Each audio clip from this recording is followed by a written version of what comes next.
Olá, o Espaço e Comunidade está no ar. No programa de hoje você vai conhecer o Palácio dos Bandeirantes, um valioso patrimônio cultural que abriga várias obras de arte.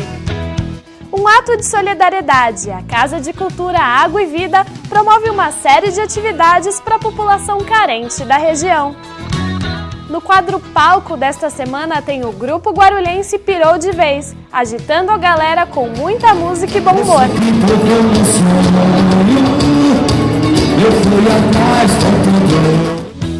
E mais uma deliciosa entrevista com a jornalista Cris Flores, apresentadora do programa Hoje em Dia da Rede Record. Fique ligado, o programa está apenas começando.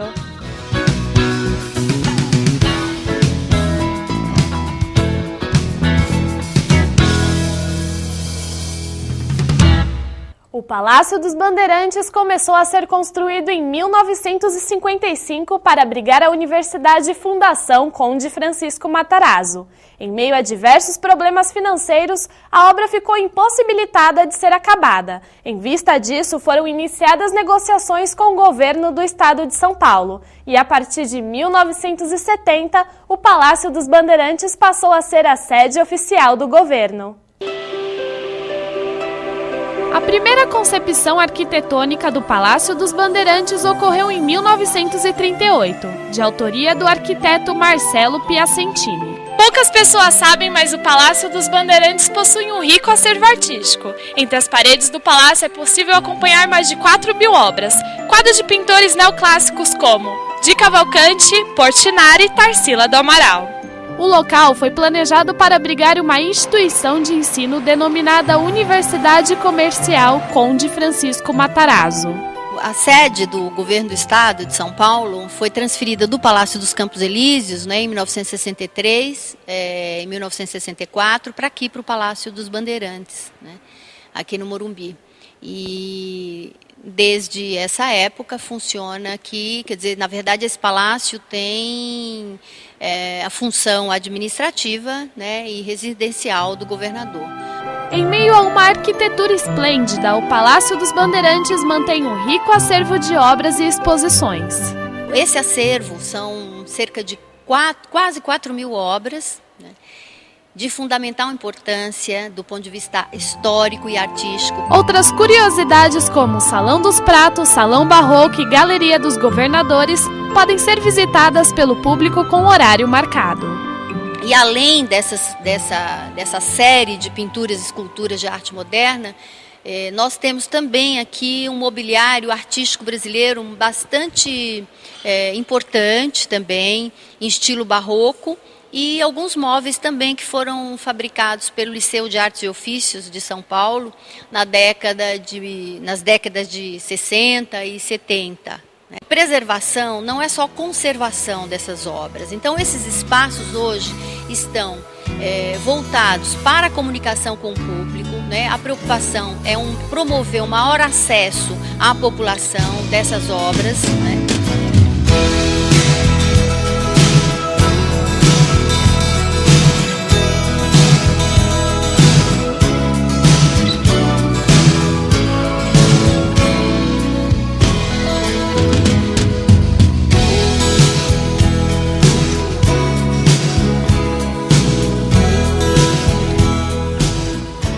O Palácio dos Bandeirantes fica na Avenida Morumbi, 4.500, São Paulo. Visitas para grupos e escolas devem ser agendadas através do telefone 2193-8282. O horário de visitação é de sábado e domingo, das 13 às 17 horas. A entrada é franca.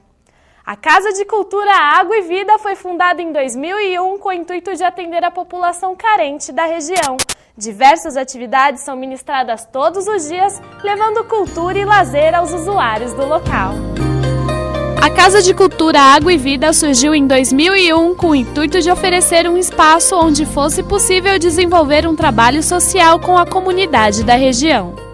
Sentindo a necessidade, eu trabalhava na favela eu fazia um trabalho na favela São Rafael com a pastoral. E lá eu senti a necessidade de montar um projeto socioeducativo.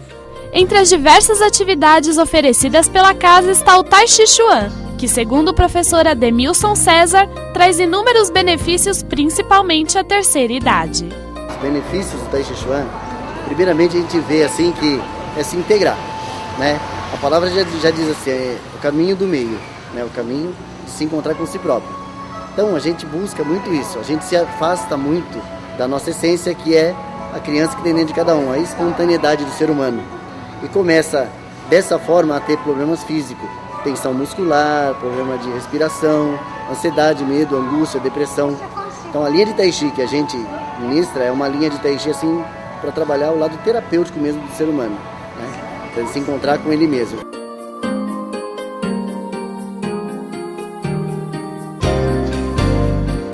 É aí que a gente busca dentro da gente forças para poder continuar a viver. Então a gente diz assim que quando você tem medo da morte, você não vive. E isso te aproxima muito disso. Fala, já está velho. Para nós, o velho é o sábio, né? Então a gente busca assim o conhecimento desse velho. Então se você juntar aqui, ó, tem o quê? Uns 1000 anos de vida aqui, né? E de experiência muito mais. Buscando auxiliar a melhor idade em diversos problemas de saúde e emocionais, o Tai Chi Chuan promove o equilíbrio da pessoa consigo mesma. Para trabalhar resistência, para trabalhar concentração, meditação. E o Tai Chi que a gente busca, assim, é eles não deixarem dentro do espaço, é levarem para o dia a dia, né? É a compreensão com o que estiver mais próximo de você. Então você se encontra com você estando em paz com você está em paz com o seu todo, né? Então isso é a essência do Tai Chi. É você se encontrar quem realmente você é. E o resultado é perceptível entre as alunas que frequentam as aulas. Foi muitos benefícios, principalmente dor no corpo, nas juntas, os alongamentos que a gente faz são muito bons. E dificilmente eu tomo um comprimido para dor. As pessoas atendidas pela instituição pertencem às zonas carentes da região. Em uma pesquisa realizada com os participantes do projeto, apenas 13% são assalariados com carteira assinada e com renda até 2 salários mínimos. Mas no começo foi assim muito difícil. Eles não tinham lanche, só tinham um lanchezinho, um lanche muito simples, né? Mas a gente sentia que a vontade deles era de alimentar, de comer.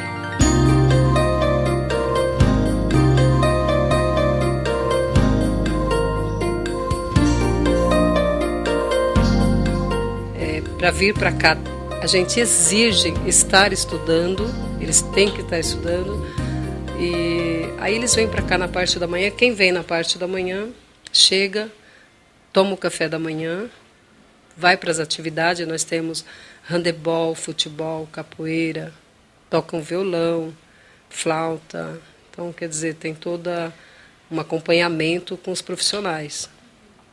Aí eles almoçam e aí vai para a escola.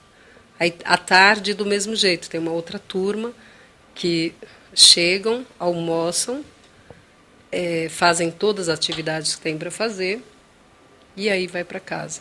É um jeito que nós tivemos para tirar essas crianças da rua.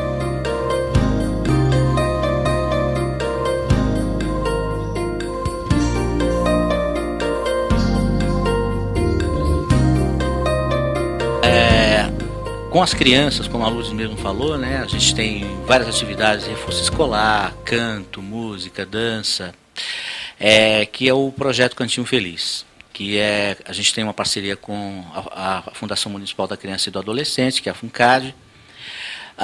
Nós temos também algumas atividades com os idosos, que nós chamamos de melhor idade, onde eles fazem várias atividades físicas, de elevação da autoestima, que acontece na unidade 2, que fica aqui na Rua Íris.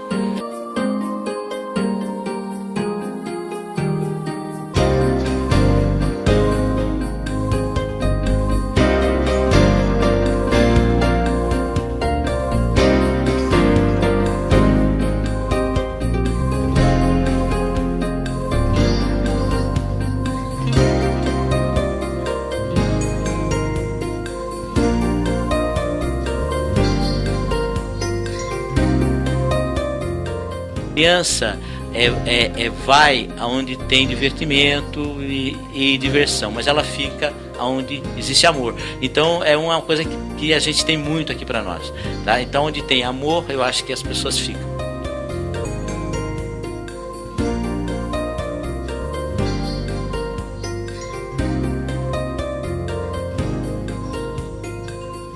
Casa de Cultura Água e Vida fica na rua Leopoldo Cunha, 85, no bairro do Gopoúva, em Guarulhos. Participe da campanha de apadrinhamento da casa e faça o Natal de uma criança feliz. Para saber mais, você pode ligar no número 6440-7092. Não saia daí, logo após o intervalo você vai curtir um bate-papo com a apresentadora da Rede Record, Cris Flores. O Espaço e Comunidade volta logo. Consequência também. Aí eu relaxei e falei, beleza, vou só fazer umas participações e na minha cabeça eu ia fazer outras coisas também. Para chegar à condição de universidade, uma instituição de ensino tem que trilhar um longo caminho. Depois de elevada a essa condição, deve dedicar-se, além de um ensino de altíssima qualidade, a grandes investimentos em pesquisas. Pesquisas que possam mudar o rumo da história. É exatamente isso que a Universidade Guarulhos, a nossa UNG, vem fazendo nos últimos 36 anos.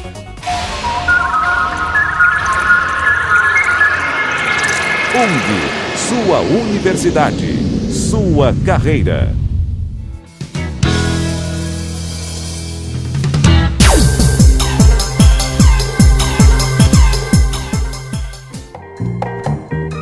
Você sabia que há 7 produtos brasileiros ameaçados de extinção?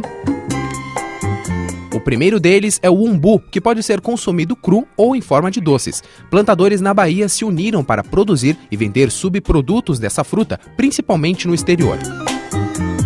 A castanha de baru produz um fruto que, quando torrado, lembra o sabor de um amendoim e pode ser consumido puro ou com doces típicos. O terceiro da lista é o feijão canapu, que foi trazido da África Oriental para o Brasil e é cultivado apenas no sul do Piauí. Por levar de 90 a 120 dias para brotar, esse grão está na mira da extinção. Já o palmito jussara, que é derivado da Mata Atlântica, está sendo plantado por índios guaranis da aldeia Ribeirão Silveira e é uma das espécies mais ameaçadas de extinção. Para se ter uma ideia, poucos exemplares da palmeira são encontrados no Parque do Jaraguá, em São Paulo. Em um refúgio no Vale do Piancó, na Paraíba, o arroz vermelho é cultivado de forma intocada, sem o uso de agrotóxicos. O grão é plantado anualmente por pequenos agricultores em cerca de 5.000 hectares. O penúltimo da lista dos ameaçados de extinção é o néctar de abelhas nativas. As produtoras são as abelhas canudos, que são silvestres e não possuem ferrão.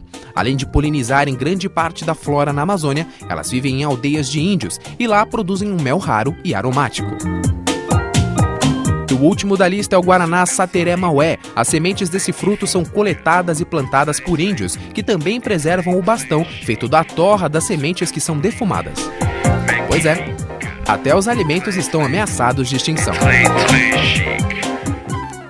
Cristiane Flores, ou simplesmente Cris Flores, é jornalista, colunista e apresentadora de TV. Atualmente apresenta o Hoje em Dia na Rede Record, ao lado de Ana Hickman, Brito Júnior e Edu Guedes. Ao estrear no programa, a Cris tinha um quadro sobre a vida das celebridades. O sucesso de audiência levou à sua efetivação ao lado dos apresentadores. Em um bate-papo descontraído, Cris nos conta como conseguiu chegar lá. A reportagem é de Alex Francisco. O Espaço e Comunidade hoje recebe uma convidada muito especial. Ela é jornalista e apresentadora do programa Hoje em Dia da Rede Record. Eu recebo aqui Cris Flores. Muito obrigado por ter aceito o nosso convite, Cris. Obrigada, digo eu, né? Cris, essa nossa entrevista vai ser totalmente solta, eu espero que você fique à vontade.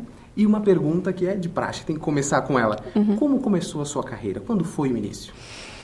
Bom, primeiro eu fiz jornalismo, sabendo o que eu queria fazer. Eu já sabia desde o colegial que eu queria fazer jornalismo. Acho que isso é muito importante para as pessoas que vão cursar jornalismo, não terem dúvida do que querem, porque é uma profissão de muita doação, de muito empenho, de muito envolvimento. Não que as outras não sejam, mas o tempo é mais curto para a sua vida pessoal. Então você tem que realmente querer muito como um médico, como uma pessoa que sabe que não vai ter horários tão certos como um bancário, por exemplo. Então eu já sabia que eu queria, fui fazer jornalismo, gostava muito de ler, de escrever, isso é muito importante também, porque quem não gosta de ler e de escrever não pode fazer jornalismo, tem que procurar outra profissão.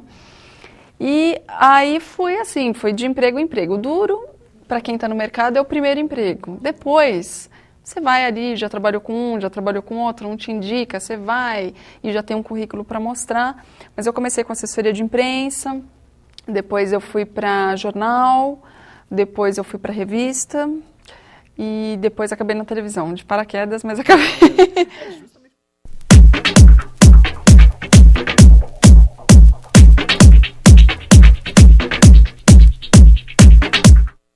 Eu nunca pensei em trabalhar em televisão, eu sempre pensei em trabalhar nos bastidores, mas assim, na frente das câmeras, nunca almejei isso, nunca foi um objetivo para mim.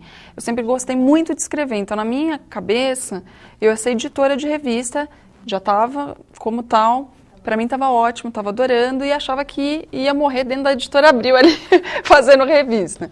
Mas surgiu a oportunidade, na época a Sônia Abrão tinha um programa na Rede TV, não esse que é hoje, o A Tarde é Sua, era A Casa é Sua, na época, que era o primeiro dela, e o Hélio Vargas, que foi diretor artístico da Record, né, até o começo desse ano, mais ou menos, ele era diretor de externa dela, e a gente fazia um Minuto Contigo, Minuto Minha Novela, dentro do programa da Sônia. Era uma ação conjunta, tanto da redação quanto da Sônia. E aí, um dia, a diretora de redação não pôde fazer esse minuto, contando um pouco das notícias, do que ia ter de furo de reportagem no dia seguinte nas bancas, na revista. E eu fiz pela revista Minha Novela, e o Jefferson Benício fez pela Contigo. O Jefferson hoje que trabalha com a Olga Bongiovanni de manhã. Nenhum de nós tinha ideia do que era a televisão, fizemos. E gostaram, e aí acabamos fazendo ao vivo, porque era gravado, e a gente fazia, mas sem intenção nenhuma de trabalhar em televisão, só para ajudar a revista mesmo. Na verdade, na hora que eu falei, eu vou fazer, eu só tinha uma coisa em mente, eu vou trabalhar com o Paulo Henrique, eu vou aprender com o mestre do jornalismo. Então eu fui por isso, não porque era televisão, mas porque eu ia trabalhar com o Paulo Henrique, era a oportunidade que eu estava vendo ali na minha janela. E fui assim na maior. E cheguei, no primeiro dia eu conheci o Paulo Henrique, assim, ele olhou pra minha cara, aí eu falei, ele não vai gostar de mim, não vai dar certo, o que eu vou ter que falar pro Paulo Henrique? Né?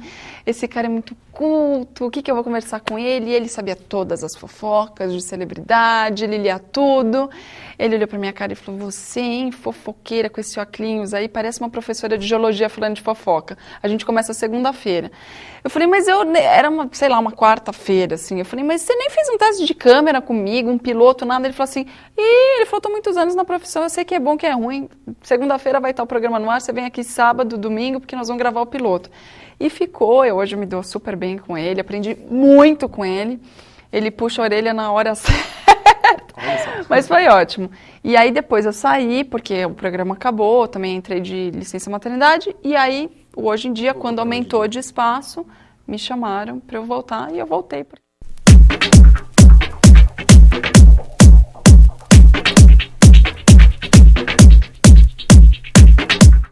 Foi difícil, parece fácil, mas é muito difícil, porque assim, eu já conheci a Ana e o Edu, que a gente já tinha trabalhado juntos no Tudo a Ver. Mas o Brito eu conhecia de corredor, assim. Na hora deu um pouco de medo, porque eu falei, meu Deus, eu estou entrando num programa que já é um sucesso, são 3 pessoas que já estão super unidas, mas na época eu era só colunista de celebridade. Então eu falei, tudo bem, porque eu vou vir aqui uma vez por dia, assim, rapidinho, alguns minutinhos, vou falar e vou embora. Então a Ana me recebeu bem, o Edu me recebeu bem, o Brito por consequência também. Aí eu relaxei e falei, beleza, vou só fazer umas participações e na minha cabeça eu ia fazer outras coisas também. Eu vou participar do programa de manhã, à tarde eu escrevo para uma revista, E a coisa foi evoluindo, foi ficando mais tempo no ar. Quando a Ana tirou férias, foi em agosto do ano passado. Aí o Vidomar propôs que eu ficasse no lugar dela nas férias. Eu tomei um susto, porque eu não estava esperando. Nunca fez parte dos meus planos. Surpresa. Foi uma surpresa, de fato. A Ana encabeçou, falou, não, fica, porque você já é da família, você já está aqui, é uma pessoa que já sabe o que acontece. Enfim, aí eu falei, tá bom, fiquei. Morrendo de medo, e aí quando foi meu aniversário falaram, agora não são mais 3, são 4, aí o meu susto foi maior ainda, eu achava que não era isso, mas foi. E eu tô ficando, entendeu? Tem que fazer, eu faço e vamos nessa.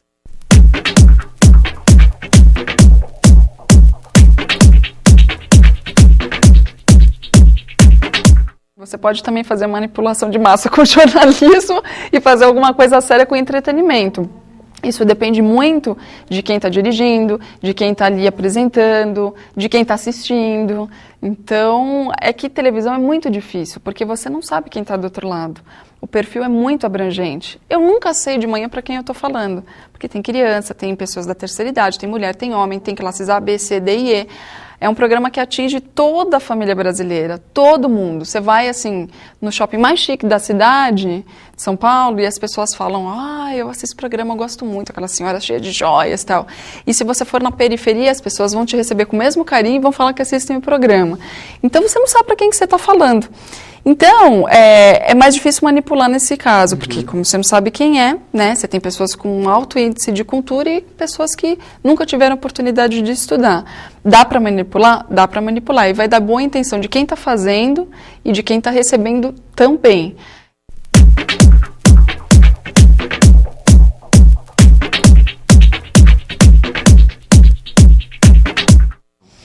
Você tem que saber que você trabalha para uma empresa, e isso em qualquer profissão, em qualquer lugar. E você tem que respeitar a linha editorial da empresa, e numa televisão do diretor, né? E também numa revista do diretor de redação, do presidente da empresa. Não adianta você querer remar contra a maré, você ir contra isso. Então, se você não concorda como as coisas são feitas, você tem que ir embora. Não adianta você ficar lutando porque você vai dar murro em ponta de faca. Então, você tem que saber que a linha editorial é aquela e que você vai ter que se enquadrar. Claro que você pode imprimir um pouco do que você sabe, do seu jeito, enfim. Mas você tem que seguir. Não tem jeito você querer mudar o mundo. Você pode provar aos poucos o que você está sugerindo, o que você está fazendo, talvez seja mais legal. Mas existem regras e normas que você tem que seguir. E dá para ser ético, sim. Dá para você se enquadrar e continuar tendo uma conduta ética. Não necessariamente você precisa ser antiético. Agora, se você estiver num lugar em que peçam para você não ser ético, aí vai de você aceitar ou não, né?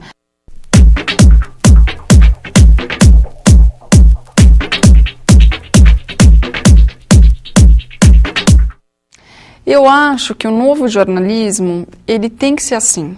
Eu acredito nisso, no futuro do jornalismo, que é esse jornalismo opinativo, que você conversa, porque todo mundo tem opinião. E o cara que está ali na bancada, ele também tem opinião. E eu acho bacana que ele emita opinião. Ele não pode fazer com que as pessoas tenham que ter a mesma opinião que a dele. Ele não pode querer impor a opinião dele, mas ele tem direito de colocar uma palavra aqui, um toque pessoal ali. Eu acho que é muito legal e as pessoas aceitam muito bem isso. O Boris Casoy faz isso, e é um cara sério, entendeu? É que a gente está acostumado com um padrão de jornalismo americano, que depois a gente assimilou aqui com o Jornal Nacional, e mesmo o Jornal Nacional já está se modernizando, eles estão percebendo que precisa colocar um toque mais pessoal e tudo mais. Então, acho que na Record, a Record abriu um pouco as portas para isso, e o programa também permite. Então, eu acho legal que o Brito se emocione e chore, porque ele não é uma pedra. O jornalista não é uma pedra, é uma pessoa. Ele tem direito de se emocionar, e não é porque ele se emocionou que ele faz da notícia mais ou menos importante. E a gente se emociona mesmo hoje.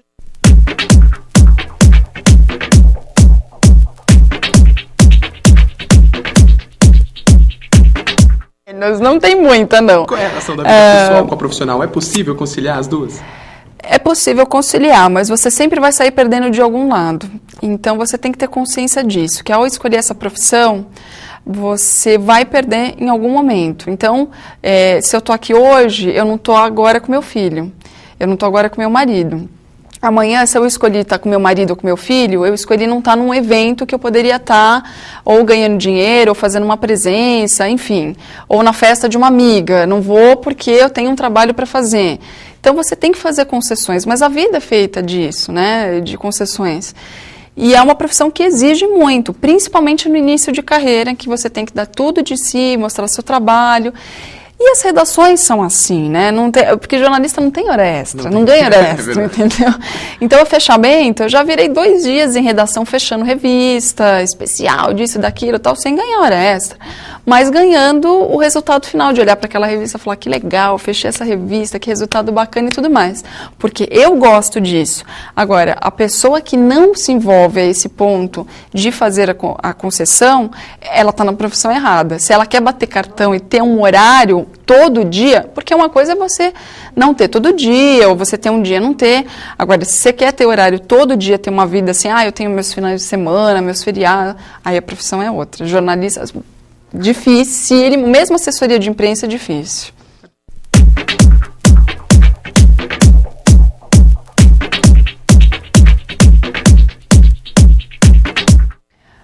Eu acho a profissão maravilhosa, gratificante. A gente ganha pouco, mas se diverte. Porque existe essa ilusão de que jornalista, né, tem o lado romântico do jornalismo, do sonho de que a gente vai mudar o mundo, de que a gente vai mostrar tudo que está errado. E a gente pode fazer isso, mas também tem que saber que nem sempre dá para fazer isso. E mesmo assim, é legal ser jornalista, mesmo não podendo dizer tudo o que você pensa, falar tudo o que você pensa e mudar o mundo. Não é porque você não mudou o mundo que você não está fazendo um trabalho bacana. E você muda o mundo de uma outra maneira, né? Às vezes você nem está percebendo que você está mudando o mundo, mas você está. Porque às vezes uma matéria que você escreve, uma matéria que você fala na rádio, que você apresenta na televisão, tem uma importância muito grande para uma pessoa. Uma pessoa que está em depressão, ela pega aquilo, ela vê, ela muda a vida dela. Então você está mudando o mundo sem saber que você está. Então, tem que sair um pouco daquela visão clássica e encarar o jornalismo de uma outra maneira. É uma profissão muito gratificante, poucas pessoas ganham muito dinheiro, mas dá para viver bem, é uma profissão digna, né? E estimulante, porque você tem que estar sempre estudando, sempre aprendendo. Então, é uma área que gera muito conhecimento. Eu sou apaixonada por jornalismo e eu acho que todo mundo tem que fazer jornalismo. Cris, eu quero agradecer a sua participação aqui no Espaço e Comunidade, desejar muita sorte e bastante sucesso. Obrigada, eu quero que agradeço. E o Espaço e Comunidade volta daqui a pouquinho, não saia daí.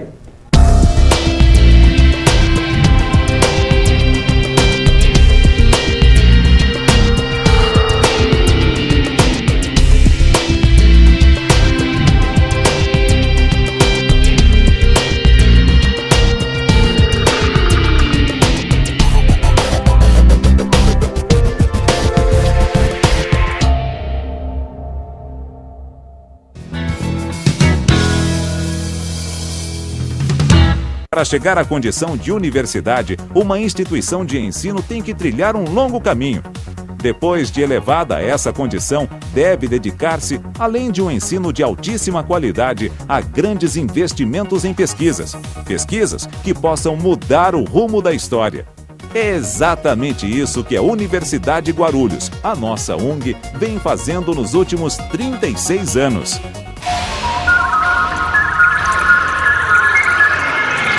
UNG, sua universidade, sua carreira.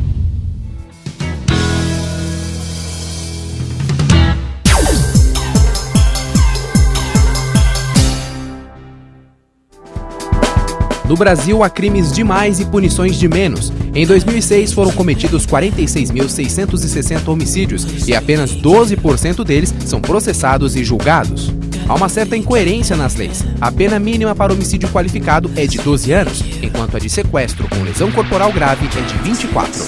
Atualmente, o Brasil vive sujeito a 2 códigos que foram adotados no governo do presidente Getúlio Vargas no início dos anos 40.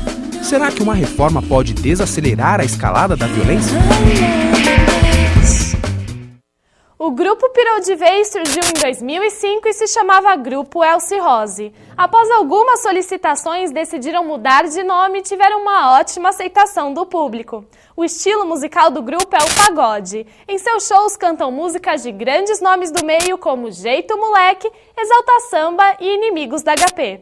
Confira agora o som e agitação dos meninos do Grupo Pirou de Vez.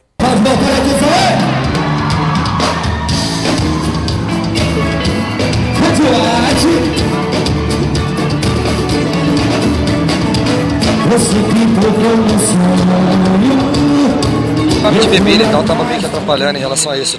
Alguns pontos foi dando uma barreirada, entendeu? Foi dando uma bloqueada e a gente sentiu a necessidade por isso. Mas vem assim, do dia que mudou, dia 8 de junho, do show da Asa de Águia, mudou assim, tá vindo de uma forma inesperada e graças a Deus tá rolando.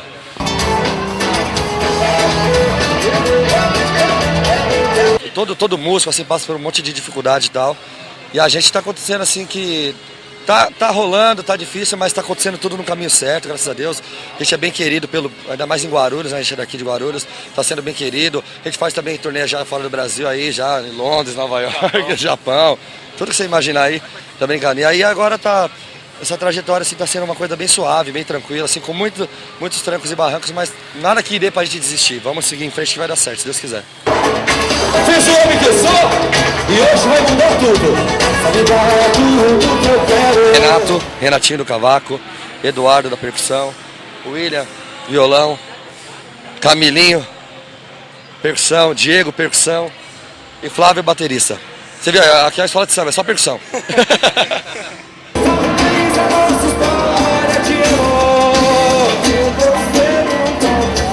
Agradecer de coração ao público de Guarulhos que sempre apoia a gente, sempre está junto. A gente é um grupo pequeno que está começando agora e a gente já tem esse público tão grande, sabe, uma legião de fãs assim. Eu agradeço muito e todos nós agradecemos e a gente conta com eles sempre em todos os nossos shows. A agenda é grande, graças a Deus, e muito obrigado de coração mesmo a todos vocês também que têm esse carinho com a gente.